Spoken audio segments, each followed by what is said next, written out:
मोदीचे आपण शांततेसाठी पुढाकार घ्यावा. अण्णा हजारेंचं पंतप्रधानांना पत्र. युद्ध परिस्थितीवर भाष्य. परखड भूमिका. जगाचं लक्ष सध्या अमेरिका, इस्रायल आणि इराण देशातील युद्धाकडे लागलेलं असून युद्धविराम कधी होईल याचीच वाट सगळेजण पाहत आहेत. आणि या युद्धाचे परिणाम जागतिक पातळीवर होत असून हजारो नागरिक मृत्युमुखी पडत आहेत.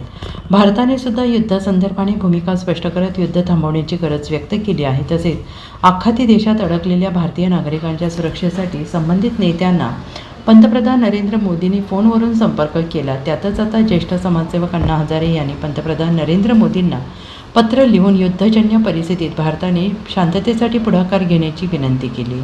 जगातील वेगवेगळ्या देशात वाढत असलेल्या तणावाच्या पार्श्वभूमीवर भारताने शांततेसाठी पुढाकार घ्यावा अशी मागणी ज्येष्ठ समाजसेवक अण्णा हजारे यांनी पंतप्रधान नरेंद्र मोदी यांना पत्र लिहून केली आहे. जगभरात सुरू असलेल्या संघर्षामुळे सामान्य नागरिक, महिला आणि मुलांवर गंभीर परिणाम होत असल्याची चिंता अण्णा हजारे यांनी व्यक्त केली आहे. भारताची संस्कृती अहिंसा आणि शांततेची असून भारताने जगासमोर संवाद आणि शांततेचा मार्ग पुढे करावा असंही त्यांनी पत्रात नमूद केलं आहे. युद्धामुळे विनाश होतो, संवादातूनच स्थैर्य आणि समाधानाचा मार्ग निघतो. त्यामुळे भारताने तटस्थ आणि जबाबदार भूमिका घेत जागतिक स्तरावर शांतता प्रस्थापित करण्यासाठी पुढाकार घ्यावा अशी अपेक्षा अण्णा हजारे यांनी व्यक्त केली आहे. Bureau report, SBN Marathi, Ahilyanagar.